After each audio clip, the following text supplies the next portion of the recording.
नमस्कार विद्यार्थी मित्रांनो, सर्वज्ञ एज्युकेशन या यूट्यूब चॅनलवर तुम्हा सर्वांचे पुन्हा एकदा स्वागत आहे।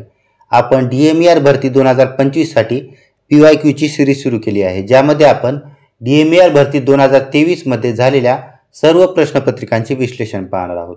या अगोदर आपण 4 पार्ट अपलोड केले आहेत, तर आज 5वा पार्ट आहे। तर तुम्ही चॅनलवर नवीन असाल तर चॅनलला सबस्क्राइब करा।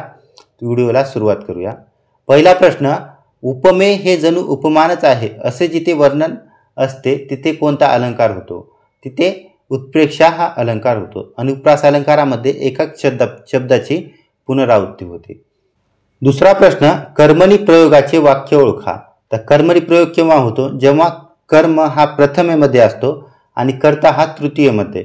आता इथे वाक्यामध्ये पाहिल्यास तर कर्म हा प्रथमेमध्ये आहे आणि कर्ता हा तृतीयमध्ये। ऑप्शन क्रमांक 3 हे आपलं योग्य उत्तर आहे। तिसरा प्रश्न, अचूक वाक्यरचना असलेला पर्याय निवडा। दिवसा अखेर शेअर निर्देशांक खूप खाली घसरला, हे योग्य आहे। त्यानंतर याच्यामध्ये काय चूक आहे पाहूया। महिलांना आर्थिक इथं आर्थिक असतं म्हणजे वरी र असायला पाहिजे, पण हे चुकीचं आहे। बाजारातील विदेशी गुंतवणूक षटकोनाचं नाही, इथं शहामृगाचं असतं। त्यानंतर भारतीय महिला संघाला 3रे स्थान मिळाले। भारतीय यामध्ये तला दुसरी व्हेरायटी असते म्हणून हे पण चुकीचं आहे। त्यानंतर चौथा प्रश्न, वाटा पळवाटा या प्रसिद्ध नाटकाचे लेखक कोण आहेत? त्या नाटकाचे लेखक हे दत्ता भगत हे आहेत। 5वा प्रश्न, माझा प्रवास हे प्रवास वर्णन कोणाचे आहे? तर हे प्रवास वर्णन विष्णुभट गोंडसे यांचे आहे। 6वा प्रश्न, बोळवण या शब्दाचा अर्थ असलेला पर्याय निवडा। बोळवण म्हणजेच पाठवणी करणे। 7वा प्रश्न, कातरवेळ मंजुळा यात्रा हे कथासंग्रह कोणी लिहिले आहेत? तर हे अरविंद यांचे कथासंग्रह आहेत। 8वा प्रश्न, सामान्य नाम आणि विशेष नाम असलेल्या शब्दजोड्यांपैकी चुकीची शब्दजोडी शोधा। तर पहिला आपल्याला सामान्य नाम पाहिजे आणि दुसरं विशेष नाम। इथे पाहूया, मुलगा हे सामान्य नाम आहे, श्रीकांत हे पण सामान्य नाम आहे म्हणजे हे योग्य आहे। दुसरं शहर सामान्य नाम, इथं पण गाव हे सामान्य नाम म्हणजे ते चुकीचं आहे। दूध सामान्य नाम, अमूलचं दूध म्हटल्यास हे काय होईल? विशेष नाम म्हणजे हे योग्य आहे। घर सामान्य नाम आणि मातोश्री हे विशेष नाम म्हणजे हे पण योग्य होईल। आपल्या चुकीचं विचारलंय तर ऑप्शन क्रमांक 2 चुकीचा आहे। 9वा प्रश्न, वचनाच्या बाबतीत नेमकी शब्दजोडी शोधा म्हणजे बरोबर शब्दजोडी शोधायची आपल्याला। सूनचं काय होते? सुना म्हणजे हे चुकीचं आहे। वेळचं वेळा हे योग्य आहे। भिंतचं भिंती होतं म्हणजे हे पण चुकीचं आहे आणि म्हैसचं म्हशी हे पण चुकीचं आहे। आपल्याला योग्य कोणतं आहे? ऑप्शन क्रमांक 2 हे आपलं योग्य उत्तर आहे। 10वा प्रश्न, कधी थाटामाटात राहायचे तर कधी दारिद्र्यात जीवन कंठायचे हा आशय कोणत्या म्हणीतून व्यक्त होतो?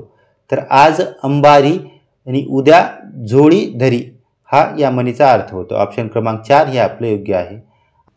11वा प्रश्न, आमच्या गावचा पाटील कर्णासारखा दानशूर आहे वाक्यातील उपमेय घटक शोधा। आपण जेव्हा ज्याची तुलना करायची आहे त्याला उपमेय म्हणतात आणि ज्याच्याशी तुलना करायची आहे त्याला उपमान म्हणतात। याच्यात पाटलाची तुलना करायची आहे म्हणून हे पाटील हे उपमेय झाले। त्यानंतर 12वा प्रश्न, उकारांत आणि वाकारांत शब्दजोड्यांपैकी चुकीची शब्दजोडी शोधा म्हणजे जळूचं जळवा हे योग्य आहे। नदीचं नद्या, जाऊचं जावा आणि पिसूचं पिसवा। आपल्याला पहिलं उकारांत म्हटलंय, इथं नदीसाठी उकारांत आहे का? नाहीये म्हणून हे चुकीचं आहे। बाकी सर्व शेवटी ऊ येते म्हणून हे योग्य आहेत। पिसूचं जाऊचं जावा, पिसूचं पिसवा। त्यानंतर 13वा प्रश्न, शब्द आणि अर्थ या शब्दजोड्यांपैकी चुकीची शब्दजोडी शोधा। पहिला उसासा म्हणजे कर्जाऊ घेणे हे चुकीचं होईल। उसासा म्हणजे दुःखाचा श्वास सोडणे। त्यानंतर उत्सर्जन म्हणजे त्याग करणे। उदक म्हणजे पाणी बरोबर आहे। उदंड म्हणजे पुष्कळ हे पण योग्य आहे। तर ऑप्शन क्रमांक 1 हे आपलं चुकीचं आहे म्हणजे एकच आपला पर्याय बरोबर आहे।